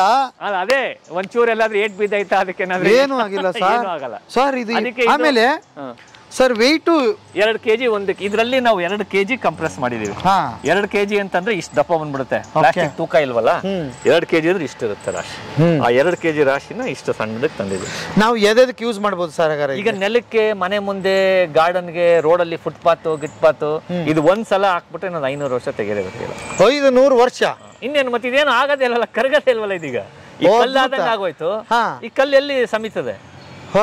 ಈ ಅಕಸ್ಮಾತ್ ಸಮದೋಯ್ತು ಅನ್ಕೊಳ್ಳಿ, 100 ವರ್ಷ ಆದ್ಮೇಲೆ ಇಲ್ಲ ಬಟನ್ ತರ ಮಾಡಿದ್ವಿ ನಾವು, ಸ್ಕಿಡ್ ಆಗ್ಬಾರ್ದು ಅಂತ ಬಟನ್ ಮಾಡಿದೀವಿ. ಈ ಬಟನ್ 50 ವರ್ಷಕ್ಕೆ ಸಮದೋಯ್ತು. ಮತ್ತೆ ಇದನ್ನ ವಾಪಸ್ ತಗೊಂಡ್ಬಂದು ಸ್ಟ್ರೆಡ್ ಮಾಡಿ ಮತ್ತೆ ಮೆಲ್ಟ್ ಮಾಡ್ಬಿಟ್ಟು ಮತ್ತೆ ಇದೇ ತರ ಮಾಡಬಹುದು. ನೀವು ಸಿಮೆಂಟ್ ಒಂದ್ಸಲ ಮಾಡಾದ್ಮೇಲೆ ಇನ್ನು ಒಂದ್ಸಲ ನೀವು ಹಾಕಿದ್ರೆ ತಿಪ್ಪೆಗೆ ಹಾಕ್ಬೇಕು ಅದು. ಯಾಕಂದ್ರೆ ಅದು ಏನು ಇನ್ನೊಂದು, ಆ ಸಿಮೆಂಟ್ ಜಲ್ಲಿ ಮಾಡಕ್ಕೇನೆ ಎಷ್ಟು ಖರ್ಚಾಗುತ್ತೆ ಅಂತಂದ್ರೆ ಎನರ್ಜಿ ಲೆವೆಲ್ ನೋಡಿ, ಅದಕ್ಕೆ ಖರ್ಚು ಮಾಡಕ್ಕೆ ಕರೆಂಟ್ ಎಷ್ಟು ಬೇಕು. ಮೈನ್ಸ್ ಕೆಳಗಡೆ ಹೋಗ್ತೀವಿ, 500 ಮೀಟ್ರ್ 600 ಮೀಟ್ರ್ ಕೆಳಗಡೆ ಹೋಗಿ ತೆಗಿತೀವಿ, ಕಲ್ಲನ್ನ ಒಡೆದು ತೆಗಿತೀವಿ. ಒಡೆದು ತೆಗೆದು ಬಗ್ದು ಆಮೇಲೆ ಬಂದು ಅದಕ್ಕೆ ಕರೆಂಟ್ ಖರ್ಚು ಮಾಡಿ ಜಲ್ಲಿ ಸೈಜ್ ಮಾಡಿ, ಆ ಜಲ್ಲಿ ಔಟ್ಸ್ಕರ್ಟಲ್ಲಿ ಇರಬೇಕು 100-150 ಕಿಲೋಮೀಟರ್ ಈಚೆ. ಯಾಕಂದರೆ ಸಿಟಿ ಒಳಗಡೆ ಬಂದ್ಬಿಟ್ರೆ ಜನರಿಗೆಲ್ಲ ಬೆಳೆಯೋಕ್ಕೇನು ಬೆಳೆಯೋಕ್ಕಾಗಲ್ಲ. ಈಚೆಯಿಂದ ಟ್ರಾನ್ಸ್ಪೋರ್ಟು ಇದೆಲ್ಲ ಯೋಚನೆ ಮಾಡಿದ್ರೆ ಆ ನ್ಯಾಚುರಲ್ ರಿಸೋರ್ಸಸ್ ನಮ್ದು ನೆಕ್ಸ್ಟ್ ಜನ್ಮ ಕೆಡಬಹುದು, ನಮ್ಮ ನೆಕ್ಸ್ಟ್ ಮಕ್ಕಳು ಬರೋರಿಗೆ. ಈ ಮೊದಲ ಮಾಡ್ಕೊಂಡ್ಬಿಟ್ರೆ ಅದು ಉಳ್ಕೊಳ್ಳೋದು ಅಲ್ಲೇ ಉಳ್ಕೊಂಡಿರುತ್ತೆ ನೆಕ್ಸ್ಟ್ ಅವ್ರಿಗೆ. ಇಲ್ಲ ಈಗ ಹೆಂಗೆ ನಮ್ಮ ಮರಳೆ ಕಾಣಿಸ್ದಂಗೆ ಆಗೋಯ್ತು, ಈಗ ಅದೇ ಪರಿಸ್ಥಿತಿ ಒಂದಿನ ಜಲ್ಲಿ ಕಾಣ್ದಂಗೆ ಆಗೋಗುತ್ತೆ. ಹಂಗಾರೆ ಇದು ಸರ್ ಮೊದಲನೇದು ಬಹಳ ಕುತೂಹಲ, ಹಂಗೆ ಮಾತಾಡ್ತಾ ನೋಡ್ಬಿಡೋಣ. ಒಂದು ಕುತೂಹಲದ ಪ್ರಶ್ನೆ ಏನಂದ್ರೆ, ಇದು ಅನ್ವೇಷಣೆ ಹೇಗಾಯ್ತು ಸರ್? ಇಂಥದ್ದು ಮಾಡ್ಬೋದಂತ ಐಡಿಯಾ ಹೆಂಗ್ ಬಂತು ನಿಮಗೆ ಅಂತ? ಇದಕ್ಕೆ ನಾನು ಈ ಸಿಮೆಂಟ್ ಮಾಡೋ ಇಂಡಸ್ಟ್ರಿಲೇ ಒಂದು 25 ವರ್ಷ ಕೆಲಸ ಮಾಡಿದ್ದೆ ಮುಂಚೆ. ಹೌದಾ? ಸಿಮೆಂಟ್ ಇದೇ ತರದ್ದು ಪೇವರ್ಸ್ ಮಾಡ್ತಾ ಇದ್ವಿ, ಇಟ್ಟಿಗೆ ಮಾಡ್ತಾ ಇದ್ವಿ, ಬ್ರಿಕ್ಸ್ ಮಾಡ್ತಾ ಇದ್ವಿ. ಇಂಡಿಯಾದಲ್ಲಿ 1990 ಫಸ್ಟ್ ಇಂಟರ್ಲಾಕ್ ಬಂದಿದ್ದು. ಅವಾಗ ನಾನು ಒನ್ ಆಫ್ ದಿ ಆ ಕಂಪನಿಗಳಲ್ಲಿ ಕೆಲಸ ಮಾಡ್ತಾ ಇದ್ದೆ. ಇಂಡಿಯಾಗೆ ಬಂದಾಗ ಇದು ಇದಕ್ಕಿಂತ ಮುಂಚೆ ವರ್ಲ್ಡ್ ಅಲ್ಲಿ ಮುಂಚೆನೇ ಇತ್ತು ಇಂಟರ್ಲಾಕ್ ಸಿಮೆಂಟ್. ಇದು ಇಂಡಿಯಾಗೆ ಅಂತ ಬರಕಾದ್ರೆ 90ನೇ ಇಸ್ವಿಲ್ ಬಂದಿದ್ದು. ಅಲ್ಲಿಂದ ನೀವು ಅದನ್ನ ಅದು ಈಗ ಒಂದು 5 ವರ್ಷದ ಹಿಂದೆ ಆದ್ಮೇಲೆ ಸಿಮೆಂಟ್ ಅಲ್ಲಿ ಮಾಡ್ತಾ ಇದ್ದಿದ್ದು ಅದಾದ್ಮೇಲೆ ಇದು ಯಾಕೆ ಪ್ಲಾಸ್ಟಿಕ್ ಅಲ್ಲಿ ಹಿಂಗ್ ಹೋಗ್ಬಾರ್ದು ಅಂತ ಹೇಳಿ ಟ್ರೈ ಮಾಡ್ತಾ ಬಂದಾಗ ನೋಡಿ, ಕಸ ನಿಮಗೆ ಬರೋದು ಹಿಂಗೆ ಮನೆಯಿಂದ ವಿಂಗಡಿಸಿ ಡ್ರೈ ವೇಸ್ಟ್ ಅಂತ ಅನ್ಕೊಂಡ್ ಬರುತ್ತೆ. ಇದ್ರಲ್ಲೆಲ್ಲ ಸೆಗ್ರಿಗೇಟ್ ಮಾಡಬೇಕು ನಾವು. ಕಸ ಹೇಳ್ತೀವಿ ಜನರಿಗೆ ಮಿಕ್ಸ್ ಮಾಡಬೇಡಿ ಅಂತ, ನೋಡಿದ್ರೆ ಬಟ್ಟೆ ಗಿಟ್ಟೆ ಎಲ್ಲ ಮಿಕ್ಸ್ ಮಾಡಿ ಕೊಡ್ತಾರೆ. ಈ ಸಮಸ್ಯೆ ಏನಾದ್ರೆ ಕ್ಲೀನ್ ಆಗಿ ಕೊಟ್ಬಿಟ್ರೆ ಅವರು ನಮ್ಗೆ ಇನ್ನೂ ತೊಂದರೆ ಕಮ್ಮಿ ಇರುತ್ತೆ. ಆದ್ರೆ ಹೇಳ್ತೀವಿ, ಎಷ್ಟು ಹೇಳಿದ್ರು ಕೇಳಲ್ಲ. ಏನ್ ಮಾಡ್ತೀರಾ, ಅದ್ರ ಜೊತೆ ಮಿಕ್ಸ್ ಮಾಡ್ತಾರೆ, ಅದರಿಂದ ವಿಂಗಡಿಸ್ಬೇಕಾಗತ್ತೆ ನಾವು ಬೇರೆ ತರ. ಇದು ಬಂದು ನೋಡಿದ್ರೆ ಲಾಟ್ ಕಾಣುತ್ತೆ ಇಲ್ಲಿ. ಫಸ್ಟ್ ಸ್ಟೇಜ್ ಅಲ್ಲಿ ಹಿಂಗಿರುತ್ತೆ ಸರ್. ಹಿಂಗೆ ಇದರಲ್ಲಿ ಮತ್ತೇನ ಹೇಗ್ ಮಾಡ್ತೀರಿ ನೀವು? ಸೆಗ್ರಿಗೇಟ್ ಹೇಗ್ ಮಾಡ್ತೀರಿ? ಹೆಂಗ್ ಆಯ್ತಿರಿ ಕೈಯಲ್ಲೇ ಆಯ್ಬೇಕು. ಏನಾಯ್ತಿರಿ ಇದ್ರಾಗ ಬರೀ ಪ್ಲಾಸ್ಟಿಕ್ ಎತ್ತೀರಾ ಬನ್ನಿ ಒಳಗಡೆ ಓಕೆ ತೋರಿಸ್ತೀನಿ ಬನ್ನಿ. ಫಸ್ಟ್ ಹಿಂಗ್ ಬಂದಿರುತ್ತೆ ಹಿಂಗ್ ಬರೋದ್ನ ಅಲ್ಲಲ್ಲೇನೆ ಆಯ್ಕೊಂಡು ಬೇರೆ ಬೇರೆ ಆಯ್ಬೇಕು ನೋಡಿ. ಇದೆಲ್ಲ ಗುಡ್ಡೆ. ಈಗ ಮತ್ತೆ ಈ ಬಟ್ಟೆ ಅವ್ರಿಗೆ ಬೇರೆ ಕೊಡ್ಬೇಕು. ಈ ಸ್ಟ್ರಾಗಳು ಬೇಡ ಅಂತ ಬ್ಯಾನ್ ಮಾಡಿದ್ದಾರೆ ಗೌರ್ಮೆಂಟ್. ಸ್ಟ್ರಾಗಳು ಅಂತೂ ಸ್ಟ್ರಾಗಳು ಬರುತ್ತವೆ, ಜನ ಯೂಸ್ ಮಾಡ್ತಾರೆ. ಈಗ ಈ ಬ್ಯಾಗ್ ಅಲ್ಲಿ ಇರೋದೆಲ್ಲ ಏನದು? ಈಗ ಇದೇ ತರ ಚೀಲಗಳು, ಈಗ ಈ ತರ ಚೀಲಗಳಿದೆಯಲ್ಲ, ಈ ಚೀಲಗಳನ್ನೆಲ್ಲ ಇದ್ದಾಕಿ ಕೂಡಾಕಿ ಇಟ್ಟಿದೀವಿ. ಈಗ ಚೀಲದಲ್ಲಿ ಜನ ಹಿಂಗ್ ತುಂಬ್ಕೊಂಡು ಬಿಸಾಕಿರ್ತಾರೆ ರೋಡಲ್ಲಿ. ಆ ಚೀಲಗಳನ್ನ ಹಂಗೆ ಹಾಕಕ್ಕಾಗಲ್ಲ, ಚೀಲಗಳನ್ನ ಬಿಡಿಸ್ಬೇಕು. ಅಂದ್ರೆ ನೀವ್ ಹೇಳೋದು ಆ ಸೆಗ್ರಿಗೇಟ್ ಅವ್ರು ಮಾಡೋ ಮುಂದೆನೆ ಬೇರೆ ಬೇರೆ ಮಾಡ್ಕೊಟ್ಬಿಟ್ರೆ ನಿಮ್ಗೆ ಈಸಿ ಆಗ್ತದೆ ಅಂತ. ಬಹಳ ಒಳ್ಳೆ ಅದು ಎಷ್ಟು ಹೇಳಿದ್ರು ಆಗ್ತಿಲ್ಲ ಜನ. ಅದು ಹೇಳಿದ್ನಲ್ಲ ಸರ್, ಕಷ್ಟ ಪಡ್ತಾರೆ ಜನ. ಲಾಸ್ಟ್ ಅಲ್ಲಿ ಎಲ್ಲೋ ಒಂಚೂರು ಏನಾರು ಹಾಕ್ಬಿಟ್ಟು ಏನ್ ಮಾಡ್ತಾರೆ, ಅದನ್ನ ಹಾಕಿರೋ ಔಷಧಕ್ಕೆ ಕಟ್ಬಿಡೋದು. ಈಗ ನನಗೆ ನಿಮ್ ಮನೆಗೆ ಬಂದಾಗ ನನ್ಗೆ ಇದು ಡ್ರೈ ವೇಸ್ಟ್ ಅಂತ ನಮ್ಮ ಹುಡುಗರು ಹೋಗ್ತಾರಲ್ಲ ಆಟೋದಲ್ಲಿ, ಇದು ಡ್ರೈ ವೇಸ್ಟ್ ಬೇರೆ ಅಂದ್ರೆ ಬೇರೆ ತುಂಬ್ಕೊತಾನೆ, ಇದು ವೆಟ್ ವೇಸ್ಟ್ ಅಂತ ತುಂಬ್ಕೊತಾನೆ. ಈ ಡ್ರೈ ವೇಸ್ಟ್ ಒಳಗೆ ಲಾಸ್ಟ್ ಅಲ್ಲಿ ಏನೋ ಒಂದು ವೆಟ್ ಹಾಕ್ಬಿಡ್ತಾರೆ ಇವ್ರು ಅರ್ಜೆಂಟ್ಗೆ. ಅದನ್ನ ಏನ್ ಮಾಡ್ತಾರೆ, ಜನನೇ ಕಟ್ಬಿಡ್ತಾರೆ ಬಾಯಿನದ್ನ. ಅವ್ನ್ ಹೇಳುವಾಗ ಏನು ಹೇಳಲ್ಲ, ಕೊಡ್ತಾರೆ. ಅಪ್ಪ ನಾನು ಮಿಕ್ಸ್ ಮಾಡಿದೀನಿ ಅಂತ ಅವ್ನು ಹೇಳಿದ್ರೆ ಅವ್ನ ಪಾಪ ಅದನ್ನೇನು ಕೈಯಾಗಿ ತೆಗಿತಾನೆ, ಅವಾಗ ಅವನು ತೆಗಿಯಕ್ಕಾಗಲ್ಲ. ನಮ್ ಜನ ಕಷ್ಟ ಪಡ್ತಾ ಇದಾರೆ, ಮಾಡ್ತಾ ಇದಾರೆ, ಪ್ರಯತ್ನ ಪಡ್ತಾ ಇದಾರೆ ತುಂಬಾ ಜನ. ಕೊನೆಯಲ್ಲಿ ಒಂದು ಸ್ವಲ್ಪ ಒಂದು ವೆಟ್ಟಲ್ಗೆ ಅರ್ಜೆಂಟ್ ಯಾವುದೋ ಇದರಲ್ಲಿ ಮಿಕ್ಸ್ ಮಾಡ್ಬಿಡ್ತಾರೆ. ಅದು ಎಷ್ಟು ದೊಡ್ಡ ಸಮಸ್ಯೆ ಮಾಡುತ್ತೆ ಅಂತ ಅರ್ಥ ಮಾಡ್ಕೋತಾ ಇಲ್ಲ ಅವ್ರು. ಇದು ತಗೊಂಡೋಗಿ ಅವ್ರು ಮಾಡೋರ್ಗೆ ಆದ್ಮೇಲೆ ಯಾವ ತರ ಕಷ್ಟ ಪಡ್ಬೇಕಾಗುತ್ತೆ ಅವರು ಅನ್ನೋದು ಯೋಚನೆ ಮಾಡ್ತಾ ಇಲ್ಲ. ಈಗ ಮೈಸೂರಲ್ಲಿ ಕಲೆಕ್ಟ್ ಆಗ್ತಕ್ಕಂಥ ಕಸ ಕಂಪ್ಲೀಟ್ ಆಗಿ ಇಲ್ಲಿಗೆ ಬರ್ತಿಲ್ಲ? ಇಲ್ಲ ಸರ್, ನಾನು ಬರೀ ಒಂದ್ 2 ಟನ್ ತಗೋತಾ ಇರೋದಷ್ಟೇ. ಮೈಸೂರಲ್ಲಿ 600 ಟನ್ ಕಸ ಅಲ್ಲಿ 600 ಡ್ರೈ ವೆಟ್ ಅಲ್ಲಿ ಒಂದು 250 ಡ್ರೈ ವೇಸ್ಟ್ ಅಂತೀವಿ. ಅದರಲ್ಲಿ ಒಂದು 150 ರೀಸೈಕ್ಲಿಂಗ್ ತರಕ್ಕೆ ಹೋಗುತ್ತೆ. ಅಂದ್ರೆ ಇನ್ನೊಂದು 60-70 ಟನ್ ಅಷ್ಟು ಇದೇ ತರ ಡ್ರೈ ವೇಸ್ಟ್ ಇರುತ್ತೆ. ಇದು ಪ್ರೈವೇಟ್, ನಿಮ್ದೇ? ಇದು ಪ್ರೈವೇಟ್ ಇದೆ. ಓಕೆ. ಈಗ ಇದು ಸೇಲ್ ಆಗ್ತದಿಲ್ಲ, ಅವೈಲೇಬಲ್ ಎಲ್ಲರಿಗೆ ಇದೆಯಾ, ಸಿಗ್ತಾ ಇದೆಯಾ? ಅಷ್ಟು ಪ್ರೊಡಕ್ಷನ್ ಆಗ್ತಾ ಇಲ್ಲ? ಅಷ್ಟು ಪ್ರೊಡಕ್ಷನ್ ಮಾಡ್ತಾ ಇಲ್ಲ. ಇದಕ್ಕೆ ನಮ್ಗೆ ಇನ್ನೂ ದೊಡ್ಡ ಜಾಗ ಬೇಕು, ದೊಡ್ಡ ಇನ್ವೆಸ್ಟ್ಮೆಂಟ್ ಬೇಕು. ಇದು ಮಾಡ್ಬೇಕಾದ್ರೆ ಈ ಟೆಕ್ನಾಲಜಿ ನಾವು ಬೇರೆಯವ್ರಿಗೆ ಕೊಡಕ್ ರೆಡಿ ಇದೀವಿ, ಬೇರೆ ಗೌರ್ಮೆಂಟ್ ಕೊಡಕ್ ರೆಡಿ ಇದೀವಿ. ಈಗ ಭುವನೇಶ್ವರ್ ಅವ್ರು ಬಂದಿದ್ರು, ಅವ್ರು ಈ ಟೆಕ್ನಾಲಜಿ ತಗೊಂಡ್ ಹೋಗ್ತೀನಿ ಅಂತ ಇದ್ದಾರೆ. ಅಸ್ಸಾಂ ಅವ್ರು ಬಂದಿದ್ರು, ಅಸ್ಸಾಮಿಗೆ ತಗೊಂಡ್ ಹೋಗ್ತೀನಿ ಅಂತ ಇದ್ದಾರೆ. ನಡೀತಾ ಇದೆ ಮಾತುಕತೆ. ಹೌದಾ? ಈಗ ಹಂಗಾರೆ ನೋಡ್ತಾ ಇರ್ತಕ್ಕಂಥವ್ರು ಬೇರೆ ಎಲ್ಲಾದ್ರೂ ಕರ್ನಾಟಕದಲ್ಲಿ ಇದನ್ನ ಅಳವಡಿಸ್ಕೊಳಕಂದ್ರೆ ಇದ್ರದ್ದು ಟೆಕ್ನಾಲಜಿ ಕೊಡಕ್ ರೆಡಿ ಇದೀರಿ? ಹೆಂಗ್ ಸೇಲ್ ಆಗ್ತಿದೆ ಸರ್ ಇದು? ಸೇಲ್ ಆಗಕ್ಕೆ ಹೆಂಗೆ ಅಂದ್ರೆ, ಈಗ ಗೌರ್ಮೆಂಟ್ ಲಾಸ್ಟ್ ಒಂದು ಅಧಿವೇಶನದಲ್ಲಿ, ಸಂಸತ್ ಅಧಿವೇಶನದಲ್ಲಿ ಪ್ರಿಯಾಂಕ್ ಖರ್ಗೆ ಅವ್ರು ಹೇಳ್ತಾ ಇದ್ರು, ರೀಸೈಕಲ್ಡ್ ಮೆಟೀರಿಯಲ್ ಯೂಸ್ ಮಾಡೋರಿಗೆ 20% ರಿಬೇಟ್ ಕೊಡಬೇಕು. ಇದು ಸೆಂಟ್ರಲ್ ಗೌರ್ಮೆಂಟ್ ಮಾತಾಡ್ತಾ ಇದ್ದಾರೆ 15% ಕೊಡಬೇಕು ಅನ್ನೋದು. ರೀಸೈಕಲ್ಗೆ ನೀವು ಇದು ಕೊಡಬೇಕು ಅಂತ, ಸ್ಟ್ರೆಸ್ ಕೊಡಬೇಕು ಅಂತ. ಇಲ್ಲಾಂದ್ರೆ ಎಲ್ಲರೂ ಹೊಸದೇ ತಗೋತಾ ಬಂದ್ರೆ ರೀಸೈಕಲ್ಗೆ ಯಾರು ಬರ್ತಾರೆ ಮುಂದಕ್ಕೆ? ಈ ರೀಸೈಕಲ್ ಅಲ್ಲಿ ಇಷ್ಟೊಂದು ಬೆನಿಫಿಟ್ ಇರುವಾಗ ರೀಸೈಕಲ್ ಮೆಟೀರಿಯಲ್ ಯಾರು ಉಪಯೋಗಿಸ್ತಾರೆ ಅವ್ರಿಗೆ ಗೌರ್ಮೆಂಟ್ ಇಂದ ಒಂಚೂರು ಅವ್ರಿಗೆ ಬೆನಿಫಿಟ್ ಕೊಡಬೇಕು. ಟ್ಯಾಕ್ಸ್ ಕಟ್ಟುವಾಗಲೋ ಇಲ್ಲ ಪವರ್ ಚಾರ್ಜಸ್ ಅಲ್ಲೋ ಏನೋ ಒಂಥರ ಬೆನಿಫಿಟ್ ಕೊಟ್ರೆ ತಾನೇ ಇದನ್ನ ಯೂಸ್ ಮಾಡಕ್ ಶುರು ಮಾಡ್ತಾರೆ. ಅಲ್ಲ, ಮನೆಗಳಲ್ಲಿ ಈಗ ಮನೆ ಮುಂದೆ ಫುಟ್ಪಾತ್ ಅಲ್ಲಿ, ಮನೆ ಮುಂದೆ ಸಣ್ಣ ಅಲ್ಲೆಲ್ಲ ಹಾಕೋಬಹುದಲ್ಲ ಇದನ್ನ? ಏನ್ ದುಬಾರಿ ಆಗುತ್ತಾ, ಏನಾಗುತ್ತೆ ಇದು?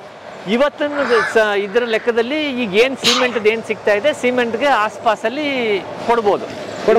ಇನ್ನೂ ಲಾರ್ಜ್ ಸ್ಕೇಲ್ ಅಲ್ಲಿ ಮಾಡಕ್ ಶುರು ಮಾಡಿದ್ರೆ ದೊಡ್ಡದಾಗಿ ಇನ್ನೂ ಕಮ್ಮಿ ಆಗ್ಬಿಡುತ್ತೆ.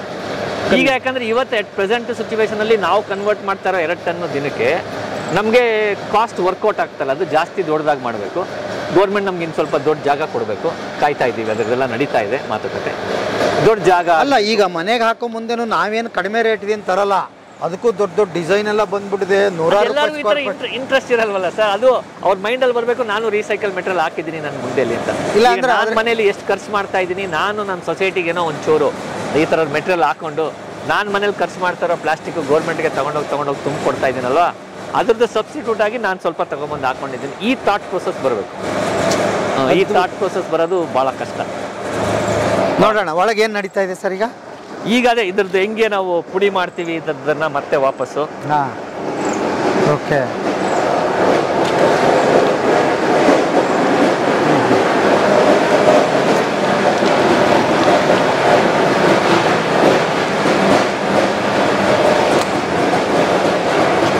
ನೋಡಿ ಇಂಥವೆಲ್ಲ ಬಂದಿರ್ತವೆ, ಇವೇನು ಹಾಕಕ್ಕಾಗಲ್ಲ ನಾವು. ಇದೆಲ್ಲ ಸೆಗ್ರಿಗೇಟ್ ಮಾಡಬೇಕು, ಸಪ್ರೇಟ್ ಮಾಡಬೇಕು, ತೆಗಿಬೇಕು, ಎಲ್ಲ ತೆಗಿಬೇಕು ನಾವು. ಎಲ್ಲ ಅದ್ರೊಳಗಡೆ ಸೇರಿಸ್ಬಿಟ್ಟು ಕೊಟ್ಟಿರ್ತಾರೆ. ಇಲ್ಲಿ ನಾವು ನಮ್ಮ ಹತ್ರ ಒಂದು ಮಿಷಿನಲ್ಲಿ ಏನಾಗುತ್ತೆ, ಇದು ಪ್ಲಾಸ್ಟಿಕ್ನೆಲ್ಲ ಸಪ್ರೇಟ್ ಮಾಡಿ ಇದ್ರೊಳಗಡೆ ಕಸ ಗಿಸ ಇರೋದನ್ನೆಲ್ಲ ತೆಗೆದುಬಿಟ್ಟು ಡ್ರೈ ಆಗಿ ಮಾಡಿಕೊಡುತ್ತೆ. ಇದೊಂದು ಮಿಷಿನ್ ಇದೆ ನಮ್ದು, ಮಿಷಿನ್ ಡ್ರೈ ಮಾಡಿ ಕೊಡುತ್ತೆ ನಮಗೆ. ಅದಾದ್ಮೇಲೆ ನಾವು ತಗೊಂಡ್ಬಂದು ಇದ್ರಲ್ಲಿ ಹಾಕಿ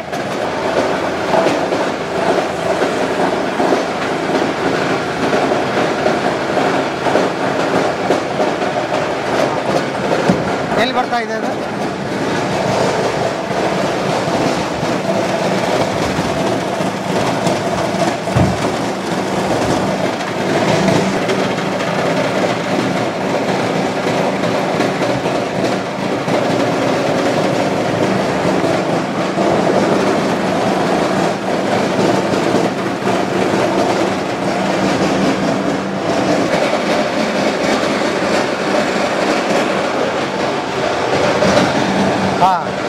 ಅದಾದ್ಮೇಲೆ ಈ ತರ ಪುಡಿ ಬರುತ್ತೆ.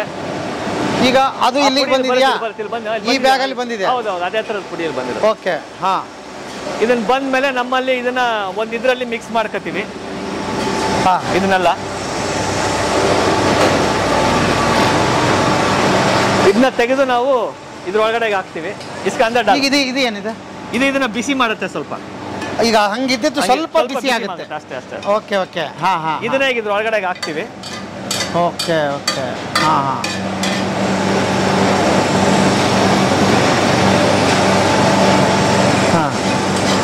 ಈಗ ಇದ್ರೊಳಗಡೆ ಹಾಕಿದಾಗ ಹಿಂಗ್ ಬರುತ್ತೆ. ಹಿಂಗೆ ಇಲ್ಲ ಹಾಕ್ತಾರ ಒಬ್ರು? ಹಾಕಿದೆ ಬಂದಿರ್ತಾ ಬಂದಿರ್ತೀವಿ. ಈ ತರ ಬರುತ್ತೆ. ಇದನ್ನ ನಾವು ಅಲ್ಲಿಂದ ಬಂದಿದ್ದನ್ನ ತೆಗೆದ ಆ ತರ ತೂಕ ಹಾಕ್ತೀವಿ. ಒಂದ್ 2 kg ಅಂತ ತೂಕ ಹಾಕೋತೀವಿ. ಇದೇನು ಮುದ್ದೆ ಬಂದಂಗೆ ಇದು ಮುದ್ದೆ. Okay okay. ಕಾಣ್ತಾ ಇದೆಯಲ್ಲ, ಅದೇ ಬಂದಿದೆ. ಅದೇ ಬಂದಿರೋದು. ಬರ್ತಾ ಇರೋದೇ ಅದು.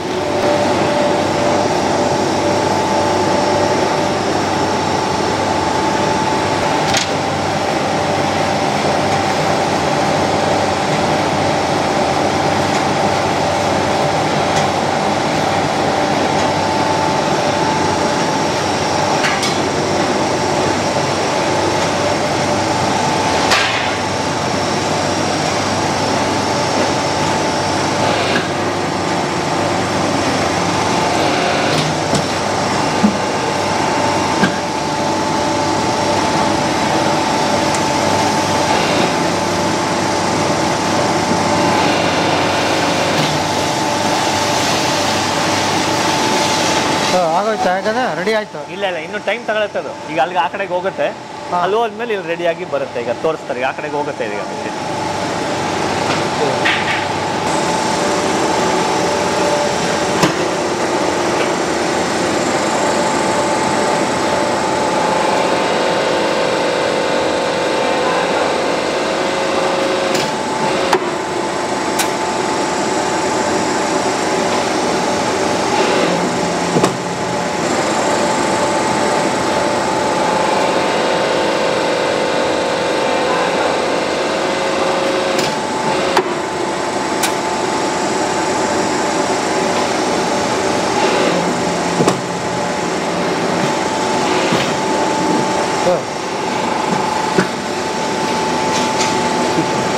ಅದ ಹಿಂಗಾಗುತ್ತೆ.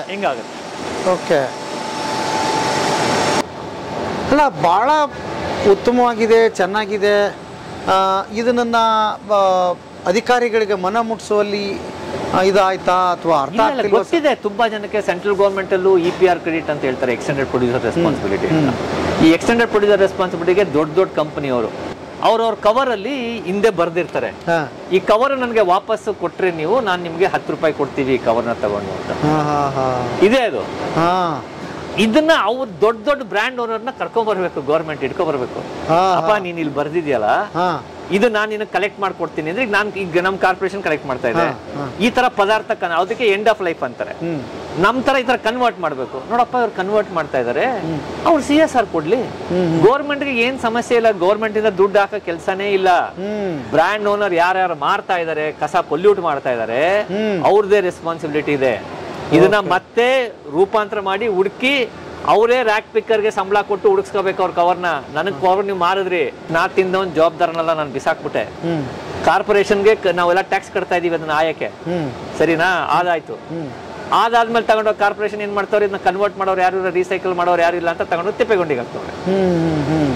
ಈ ತಿಪ್ಪೆಗುಂಡಿಗೆ ಹಾಕದ್ನ ಕಲೆಕ್ಟ್ ಮಾಡ್ಸಿದ್ರೆ ಅವ್ನು ಯಾರು ಬ್ರ್ಯಾಂಡ್ ಓನರ್ ಮಾರ್ತಾ ಇದ್ದಾನಲ್ಲ ಈ ಸಾಮಾನ, ಅಪ್ಪ ಇದು ನಿನ್ ರೆಸ್ಪಾನ್ಸಿಬಿಲಿಟಿ, ನೀನು ಮಾರ್ತಾ ಇರೋದಿಂತ ಪದಾರ್ಥನ, ಇದಕ್ಕೆ ಇತ್ಯರ್ಥ ಕೊಡು ಅಂದ್ರೆ ಎಂಡ್ ಆಫ್ ಲೈಫ್ ಕೊಡು ಈ ಕವರ್ಗೆ. ನಿನ್ ಕವರ್ ಬರೀ ಮ್ಯಾನುಫ್ಯಾಕ್ಚರ್, ನಾನು ಯಾರು ಸಿಗ್ದವನ್ನೆಲ್ಲ ಮ್ಯಾನುಫ್ಯಾಕ್ಚರ್ ಮಾಡ್ಬಿಟ್ಟು ದೇಶನೇ ಹಾಳು ಮಾಡ್ಬಿಡದ? ನಾನು ಎಕನಾಮಿ ಅನ್ಬಿಟ್ಟು ನಾನೇನೋ ಮಾಡಿದೆ, ನಾನು ಚಟ್ಪಟ ತಿಂದೆ, ನಾನು ಬಿಸಾಕ್ಬಿಟ್ಟೆ. ಎಲ್ಲೋಗುತ್ತೆ ಮುಂದಕ್ಕೆ ದೇಶ? ಅದಕ್ಕೆ ಅವನ ರೆಸ್ಪಾನ್ಸಿಬಿಲಿಟಿ ಇದೆ ಅದರಲ್ಲಿ, ಅದನ್ನ ಕನ್ವರ್ಟ್ ಮಾಡೋಂಥದ್ದು. ನಮ್ಮ ಬ್ಯೂರೋಕ್ರಾಟ್ಸ್ ನೀವು ಹೇಳ್ದಂಗೆ ಗೌರ್ಮೆಂಟ್ ಅಲ್ಲಿರೋ ಬ್ಯೂರೋಕ್ರಾಟ್ಸ್ಗಳು ಅಂದ್ರೆ ಒತ್ತು ಕೊಟ್ಟು ಇಚ್ಛಾಶಕ್ತಿ ಇರೋ ಅಧಿಕಾರಿಗಳು ಬರ್ಬೇಕು, ಸರ್ಕಾರ ಬರ್ಬೇಕು, ಯೋಜನೆ ಮಾಡಬೇಕು ಅಲ್ವಾ? ಇಲ್ಲ ಅಂದ್ರೆ ಪ್ರತಿ ಊರಿನ ಸಮಸ್ಯೆ ಇದು ಅಲ್ವಾ? ಇದು ಬರೀ ಮೈಸೂರು, ಇದಕ್ಕೆ ಸರ್ಕಾರನೇ ತಗೋಬೇಕು ಸರ್. ಇನ್ಯಾರು ನಾವು ಊರವ್ರನ್ನ ಹೇಳು ಏನು ಉಪಯೋಗ ಇಲ್ಲ. ದೊಡ್ಡ ದೊಡ್ಡ ಬ್ರ್ಯಾಂಡ್ ಯಾರ್ಯಾರು ಮಾರ್ತಾ ಇದಾರೆ ಇದು ಅವ್ರದ್ದು ಜವಾಬ್ದಾರಿ. ಅವ್ರಿಗೆ ಹೇಳ್ಬೇಕು ಘಟಕ ಓಪನ್ ಮಾಡಪ್ಪ, ನೀನ್ ಇಲ್ಲಿ ಬಂದು 1 ಲಕ್ಷ 2 ಲಕ್ಷ ಪ್ಯಾಕೆಟ್ ಮಾರ್ಬಿಟ್ಟೆ ಅಲ್ವಾ, ನೀನ್ ಮಾರ್ಬಿಟ್ಟೆ, ರೆವಿನ್ಯೂ ಬರುತ್ತೆ, ನಮ್ಗೆ ಎಕನಾಮಿ ಬರುತ್ತೆ ಅಂತ ನೀನ್ ಮಾರ್ದೆ. On what cost economy? ನೀನು ನಮ್ಗೆ ಉಳ್ಕೊಳಕ್ಕೆ ನೆಕ್ಸ್ಟ್ ಜನರೇಷನ್ ಉಳ್ಕೊಳಕ್ ಆಗದೆ ಅಂತ ಎಕನಾಮಿ ನೀನ್ ಇವತ್ತು ಮಾಡ್ಬಿಟ್ರೆ ನಾಳೆಗೇನು? ಇವತ್ತೇ ಭೂಮಿ ಈಗಾಗ್ಲೇನೆ ಹಾಳಾಗೋಗಿದೆ.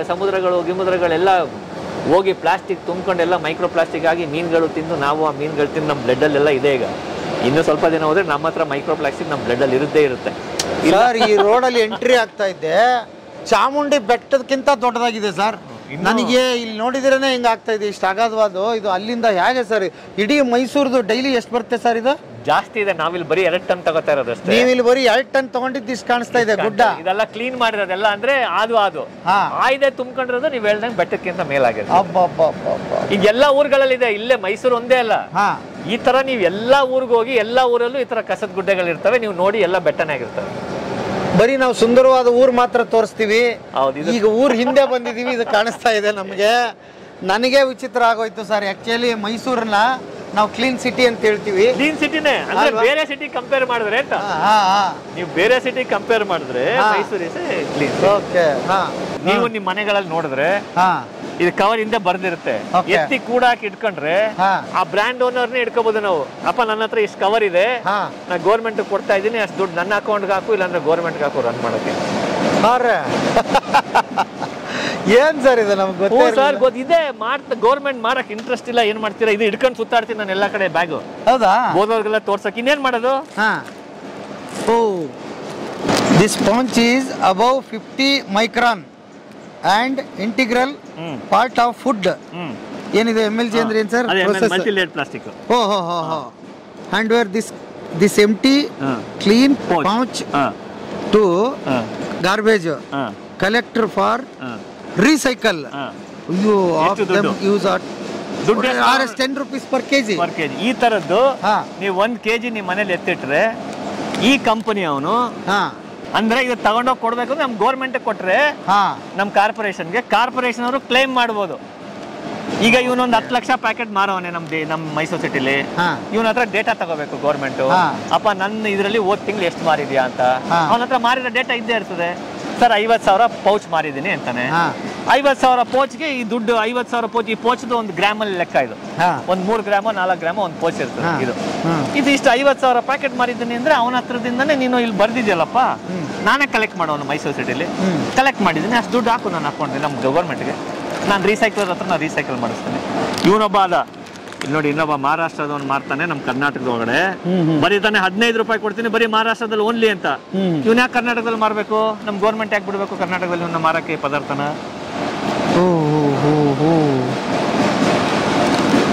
ಎಲ್ಲ ಕವರಲ್ಲೂ ಬರ್ದಿರ್ತದೆ, ನೋಡ್ಬೇಕು ಜೋಪಾನವಾಗಿ. ನೋಡಿ ಇದನ್ನ ಇಲ್ಲೊಬ್ಬ ಬರ್ದವನೆ, ಇವನು ಬೈ ₹5 ಕೊಡ್ತೀನಿ ಅಂತ ಈ ತರ ಪೋಚ್ಗೆ. ಸೊ ಹಿಂಗ್ ಕಾನೂನು ರೆಸ್ಪಾನ್ಸಿಬಿಲಿಟಿ, ಕಾನೂನು ಇದು.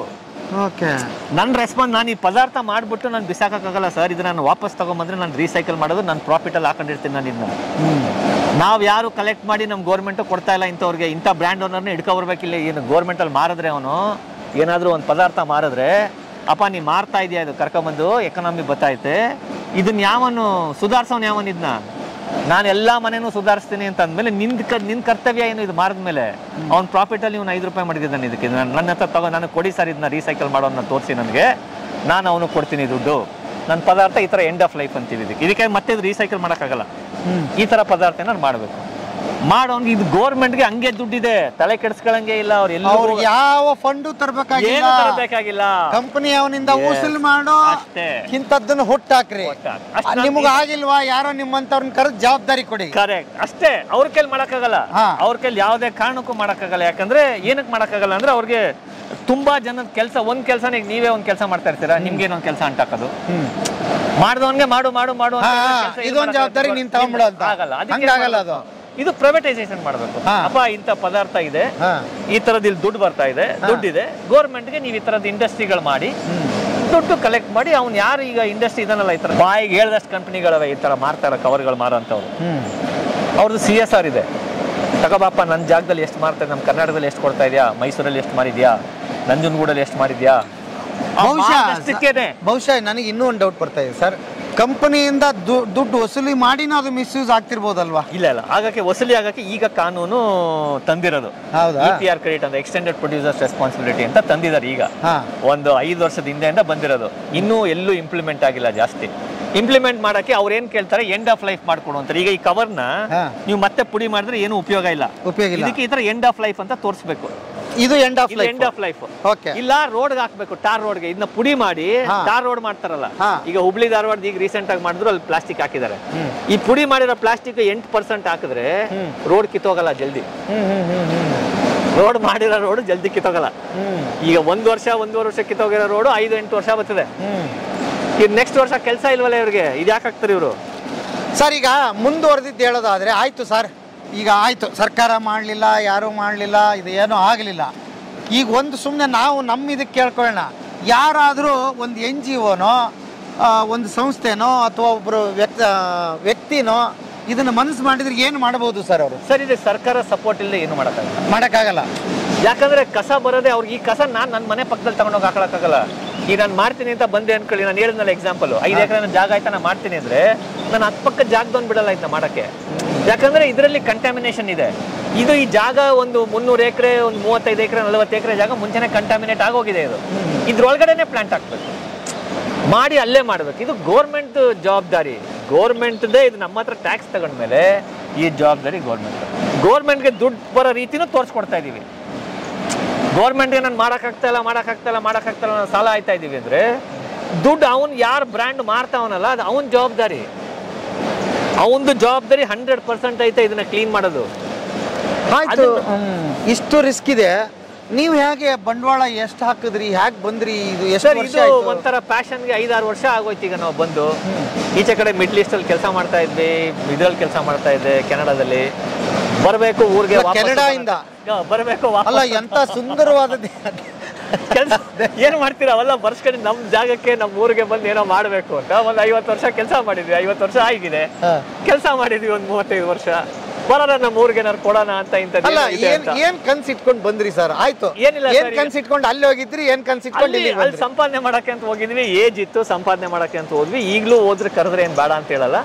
ಮೋದಿ ಅವ್ರು ಬಂದ್ಮೇಲೆ, ವಿಕಸಿತ ಭಾರತ್ ಬಂದ್ಮೇಲೆ ಇಲ್ಲಿ ಬನ್ನಿ ಮೇಕ್ ಇನ್ ಇಂಡಿಯಾ ಮಾಡೋಣ, ಎಲ್ಲಾ ತರದ ಹೆಲ್ಪ್ ಸಿಗುತ್ತೆ ಎಲ್ಲ ಅಂತ ಹೇಳಿ ಬಂದು ಇದು ಹುಡುಕಾದ್ಮೇಲೆ ಏನೋ ದೊಡ್ಡದಾಗತ್ತೆ ಅಂತ ಅನ್ಕೊಂಡ್ವಿ. ನಮ್ಮ ಅದೃಷ್ಟ ಹಿಂಗೆ ಹೋಗ್ತಾ ವರ್ಷ ಬರ್ತಾ ಗೌರ್ಮೆಂಟ್ ಚೇಂಜ್ ಆಗುತ್ತೆ. ಯಾವ್ದೋ ಗೌರ್ಮೆಂಟ್ ಮಾಡ್ತೀನಿ ಅಂತಾರೆ, ನಮ್ಗೆ ಯಾರಿಗೂ ಅಸೆಸ್ ಸಿಗಲ್ಲ, ನಾವು ಮಾಡ್ತಾ ಇರೋ ನಾವು ಒಂದ್ ಮೂಲೆಯಲ್ಲಿ ಬಿದ್ದಿರ್ತೀವಿ. ಹಿಂಗೆ ಅಲ್ಲ ಸರ್, ಇದು 500 ವರ್ಷಗಳ ಕಾಲ ಬಾಳುವಂತ ಮತ್ತು ಕಸವನ್ನ ರಸ ಮಾಡುವಂತದ್ದು ಇದನ್ನು ಕೂಡ ರಿಜೆಕ್ಟ್ ಆಗ್ತಾ ಇದೆ ಅಂದ್ರೆ ಕಾರಣ ಏನು? ಹಾಗಾದ್ರೆ ಇಚ್ಛಾಶಕ್ತಿ ಕೊರತೆ. ಯಾರು ಬರಲ್ಲ, ಯಾರಿಗೂ ಬೇಕಾಗಿಲ್ವಲ್ಲ. ಈಗ ಅವ್ರಿಗೇನಾಗಿದೆ, ಇದು ಅವ್ರ ಕಸ ಅಂದ್ಬಿಟ್ರೆ ಎದ್ಕೊಂಡ್ಬಿಡ್ತಾರ. ಓ, ಕಸದಲ್ಲಿ ಏನ್ ಮಾಡಕ್ಕಾಗುತ್ತೆ, ಕಸ ಅಂದ್ರೆ ನಾವೆಲ್ಲ ಕಸ ಆಗ್ಬಿಡ್ತೀವಿ, ನಮಗೆ ಇರಕ್ಕೆ ಆಗಲ್ಲ ಅಂತ. ಅದು ಕಸ ಇಲ್ದೇ ಇರೋ ತರ ಪ್ಲಾಂಟ್ ಮಾಡಬೇಕು ಅನ್ನೋದಕ್ಕೆ ಸಪೋರ್ಟ್ ಸಿಸ್ಟಮ್ ಹಂಗೆ ಬೇಕು. ಅಲ್ಲ, ನೀವು ಮಾಡಿ ತೋರಿಸಿದಿರಿ, ಆಲ್ರೆಡಿ ಇಲ್ಲಿ ಅಧಿಕಾರಿಗಳು ಬಂದಿರ್ತಾರೆ, ನೋಡ್ತಾರೆ, ದಿವಸ ಓಡಾಡ್ತಾರೆ, ಇಲ್ಲೆಲ್ಲ ಆಗುತ್ತೆ, ನೋಡಿದಾರಲ್ಲ. ಇಟ್ಟಾಗ ಆಗ್ಲಾದ್ರೂ ಬದಲಾಗ್ಬೇಕು. ಇವ್ರ ಹತ್ರ ಏನು ಈಗ ಪವರ್ ಇದೆ, ನಮ್ ಕಮಿಷನರ್ ಹತ್ರ ಏನ್ ಪವರ್ ಇದೆ? ನಮ್ಗೆ ಜಾಗ ಕೊಡ್ಸಿದ್ರು ಕಮಿಷನರು, ಪವರ್ ಕೊಟ್ರು, ನಾವೇ ಬಿಲ್ಡಿಂಗ್ ಕಟ್ಕೊಂಡ್ವಿ. ನಮ್ಗೆ ಎಲ್ಲಿ ಯಾರಕ್ಕೆ ಟೆಂಡರ್ ಬರುತ್ತೆ ಟೆಂಡರ್ ಹಾಕಿ ಅಂತಾರೆ, ಟೆಂಡರ್ ಬಂದು ತಗೊಂಡು ಹೋಗಿ ಅಂತಾರೆ. ಡೇಟಾ ರೇಟಿಂಗ್ ಆಗಿರಲ್ಲ ಇನ್ನೂ, ಡೆವಲಪ್ಮೆಂಟ್ ವರ್ಕ್ಸ್ ಇಲ್ಲ. ಡೆವಲಪ್ಮೆಂಟ್ ವರ್ಕ್ ಇದ್ರೆ ಇದೆಲ್ಲ ಹೋಗ್ತಾ ಇತ್ತು ಕಂಟಿನ್ಯೂಸ್. ಅದೇನು ಅಷ್ಟು ಸೌಂಡ್ ಬರ್ತಾ ಇದೆ, ಏನಾಗ್ತಿದೆ? ಅದೇ ಸ್ಟಾರ್ಟಿಂಗ್ ಪುಡಿ ಆಯ್ತಾ ಇತ್ತಲ್ಲ, ಈಗ ನೋಡಿದ್ರೆ ಅದೇನ ಪುಡಿ. ಓಕೆ, ಹಾಗಾದ್ರೆ ಈಗ ಇಟ್ಟಿಗೆ ತಗೊಳ್ಳೋರಿಗೆ ಬಂದ್ಬೇಡ, ಈಗ ಒಂದು ಜಾಗ್ರತೆ ನಮ್ಮ ಜನಗಳ ಹತ್ರ ಮುಡಿಸ್ಬೇಡ. ಸರ್ಕಾರ ಅವ್ರಿಗೆ ಆದೇಶ ಆಗ್ಬೇಕು, ನಿಮ್ ಟೆಂಡರ್ ಹೋಗ್ಬೇಕು, ಯಾರ ನಿಮ್ಗಿಂತ ಕಡಿಮೆ ಹಾಕಿದ್ರೆ ಅದು ಒಳ್ಳೇದ ಕೆಟ್ಟದಾಗ ಗೊತ್ತಿಲ್ಲ, ಅವ್ರಿಗೆ ಕೊಡ್ತಾರೆ. ಅವ್ರಿಗೆ ಒಂದೇನಿರೋದಂದ್ರೆ ರೂಲ್ಸ್, ಕಡಿಮೆ ಹಾಕಿದ್ನಪ್ಪ ಕೊಟ್ಟೆ, ಇದು 500 ರೂಪಾಯಿ ಬಾಳಕ್ಕೆ ಬರ್ತಾ, ಅದೆಲ್ಲ ಏನು ಇರೋದಿಲ್ಲ. ಇವತ್ತಿನ ದಿನ ಕಳೆದ್ರೆ ಸಾಕು, ನಾಳೆಗೆ ನೋಡ್ಕೊಳ್ಳೋಣ ಯಾರಿದ್ದಾರೆ ಅಂತ ಪರಿಸ್ಥಿತಿಗಳು ಬಂದಿದೆ. ಅದು ನಮ್ಮ ಪುರಾತನ ತಾತಂದಿರ್ದು ಮಾತ್ರ. ನಾನು ಇವತ್ತು ಮಾಡಿದ್ದು ಇನ್ನೊಂದು 5 ಪೀಳಿಗೆ 6 ಪೀಳಿಗೆಗೆ ಬರಬೇಕು ಅಂತ. ಈಗ ಅಂದವರು ನಾನಿರೋ ತನಕ ಇದ್ರೆ ಸಾಕು, ನಾನು ಹೋದ್ಮೇಲೆ ಅದು ಹೊಂಟೋದ್ರೆ ಆಯ್ತು ಅಂತ. ಆಯ್ತು ಸರ್, ಈಗ ಒಳ್ಳೆ ಅಧಿಕಾರಿಗಳಿದ್ದಾರೆ, ಇದಾರೆ. ಒಳ್ಳೆ ನಗರಸಭೆ ಇದೆ, ಒಳ್ಳೆ ಊರಿದೆ, ಎಲ್ಲರಿಗೂ ಸ್ವಚ್ಛತೆ ಬೇಕು ಅಂತ ಅನ್ಕೊಂಬೇಡ ಸರ್. ಅವ್ರೇನಾದ್ರು ಬೇರೆ ಜಿಲ್ಲೆಯ ಬೇರೆ ರಾಜ್ಯದ ಯಾರಾದರೂ ಇದನ್ನ ನೋಡ್ತಾ ಇದ್ರೆ ಅಳವಡಿಸ್ಕೋಬೇಕು ಅನ್ನೋದಾದ್ರೆ ಅವರಿಗೆ ಮಾಹಿತಿ ಕೊಡ್ತೀರಿ ಅಥವಾ ಅಲ್ಲೇನಾದ್ರೂ ನೀವು ಇಚ್ಛಾಶಕ್ತಿ ನೀವೇನಾದ್ರೂ ಸಹಾಯ ಮಾಡ್ತೀರಾ ಅವ್ರಿಗೆ? ಸರ್ ಅವ್ರಿಗೆ ಏನ್ ಬೇಕು ನಾನು ಹೇಳ್ತೇನೆ, ಟೆಕ್ನಾಲಜಿನೇ ಟ್ರಾನ್ಸ್ಫರ್ ಮಾಡ್ತೀವಲ್ಲ ನಮಗೆ, ನಾವು ಅವ್ರಿಗೆ ಟೆಕ್ನಾಲಜಿ ಟ್ರಾನ್ಸ್ಫರ್ ಮಾಡ್ಕೊಡ್ತೀವಿ ಅವ್ರಿಗೆ. ಇನ್ನೇನ್ ಬೇಕು, ಇದು ಪೇಟೆಂಟೆಡ್ ಟೆಕ್ನಾಲಜಿ, ಇದು ನಮ್ದಿರೋದು ಪೇಟೆಂಟೆಡ್. ನಾವು ಪೇಟೆಂಟ್ ಟೆಕ್ನಾಲಜಿ ಟ್ರಾನ್ಸ್ಫರ್ ಮಾಡ್ತೀವಿ. ಅವ್ರಿಗೆ ಇಚ್ಛಾಶಕ್ತಿ ಇದ್ರೆ ಮಾಡಕ್ಕೆ ನಾವು ಹೋಗಿ ಅವ್ರಿಗೆ ಟ್ರೈನಿಂಗ್ ಕೊಡ್ತೀವಿ. ಇನ್ನೆಲ್ಲ ಅವ್ರು ಬಂಡವಾಳ ಹಾಕಿ ಮಾಡಬೇಕು ಅಷ್ಟೇ, ಅದಕ್ಕೆ ಅವ್ರವ್ರ ಜಾಗದಲ್ಲೇ ಮಾಡ್ಕೋಬೇಕು. ಎಷ್ಟು ಖರ್ಚು ಬರುತ್ತೆ ಸರ್? ಸರ್ ಖರ್ಚು ಅಂದರೆ ಈ ಥರ ಪ್ಲ್ಯಾಂಟ್ ಹಾಕಿ ನೀವು ದಿನಕ್ಕೆ 4 ಟನ್ 5 ಟನ್ ಕನ್ವರ್ಟ್ ಮಾಡಬೇಕು ಅಂತ ಅಂದರೆ ಒಂದು 5 ಕೋಟಿ ಎಷ್ಟಾಗುತ್ತೆ? 5 ಕೋಟಿ. ಈಗ ನೀವು ಹಾಕಿರೋದು 5 ಕೋಟಿ, 5 ಕೋಟಿ ಇನ್ವೆಸ್ಟ್ಮೆಂಟ್ ಮಾಡಬೇಕು. ಓಕೆ. ಹಾಂ. ಪ್ರೊಡಕ್ಷನ್ ಎಷ್ಟು ತೆಗಿಬೋದು? 4,000 ಪೀಸ್ ತೆಗಿಬೋದು.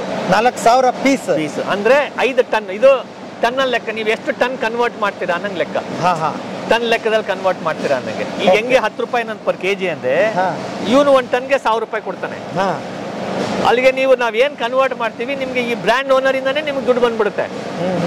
EPR ಅಂತ ಹೇಳಿದ್ನಲ್ಲ, ಎಕ್ಸ್ಟೆಂಡೆಡ್ ಪ್ರೊಡ್ಯೂಸರ್ಸ್ ರೆಸ್ಪಾನ್ಸಿಬಿಲಿಟಿ, ಅದು ಅವ್ರ ರೆಸ್ಪಾನ್ಸಿಬಿಲಿಟಿ, ಅವ್ರಿಗೆ ಬೇಕದು ಕ್ರೆಡಿಟ್ ಬೇಕು ಅವ್ರಿಗೆ.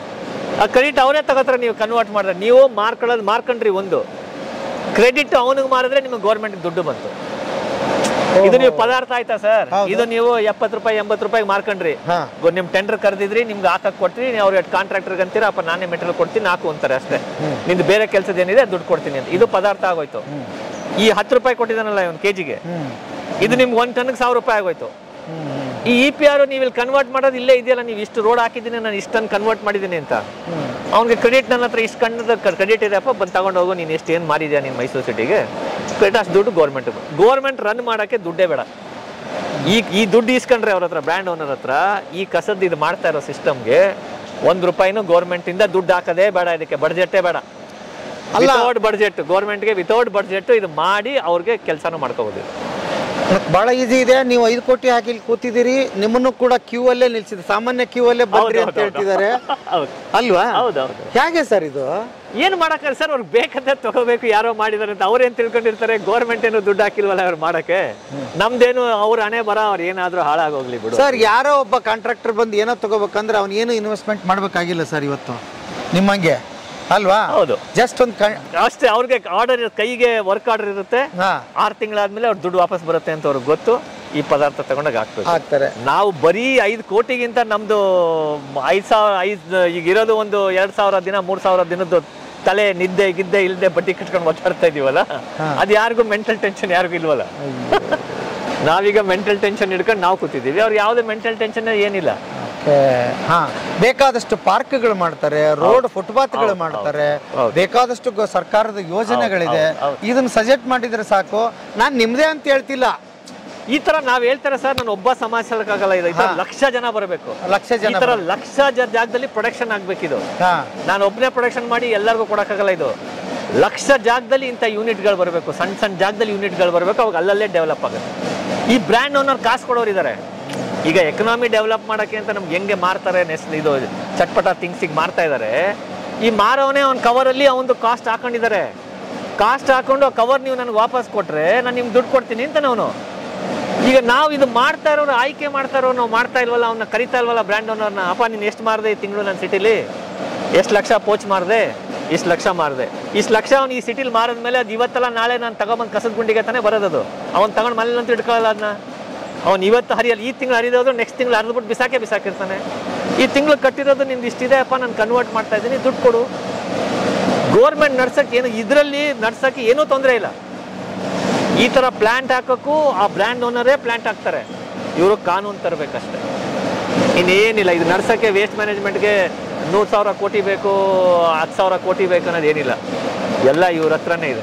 ಇವ್ರದ್ದೇ ಅವ್ನು ತಂದು ಇವ್ರು ಜಾಗ ಕೊಡಬೇಕು, ಅವ್ನಿಗೆ ಬಿಲ್ಡಿಂಗ್ ಕಟ್ಟಕ್ಕೆ ಅವ್ನಿಗೆ ಹೇಳ್ಬೇಕು, ನಿಂದು CSR ಅಲ್ಲಿ ಬಿಲ್ಡಿಂಗ್ ಕಟ್ಟಪ್ಪ, ನೀನು ಎಷ್ಟು ಕವರ್ ಮಾಡಿದೆ ಅಷ್ಟರಲ್ಲಿ 10 ಜನ 20 ಜನ 50 ಬ್ರ್ಯಾಂಡ್ ಇದೆ, 60 ಬ್ರ್ಯಾಂಡ್ ಇದೆ. 60 ಬ್ರ್ಯಾಂಡ್ ಅವ್ರಿಗೆ ಏನಿಲ್ಲ, 10 ಲಕ್ಷ 20 ಲಕ್ಷ ಹಾಕಿದ್ರೆ ಬಿಲ್ಡಿಂಗ್ ಕಟ್ಬೋದು. ಅವರು ಬಿಲ್ಡಿಂಗ್ ಕಟ್ಟಿದ್ರೆ ಪ್ಲಾಂಟ್ ಹಾಕ್ಬೋದು. ಈ ಪ್ಲಾಂಟ್ ಹಾಕಿದ್ಮೇಲೆ ಗೌರ್ಮೆಂಟ್ ಈ ಪದಾರ್ಥನ ಯೂಟಿಲೈಸ್ ಮಾಡ್ಕೋಬೋದು ಫ್ರೀಯಾಗಿ. ಕನ್ವರ್ಟ್ ಮಾಡಿದ್ರೆ ಕಾಸ್ಟ್ ಮಾತ್ರ ಕೊಡೋದು. ಇವ್ರಿಗೆ ಇವನ್ ದಿನ ರೆವಿನ್ಯೂ ಬರ್ತಾ ಇರ್ತದೆ.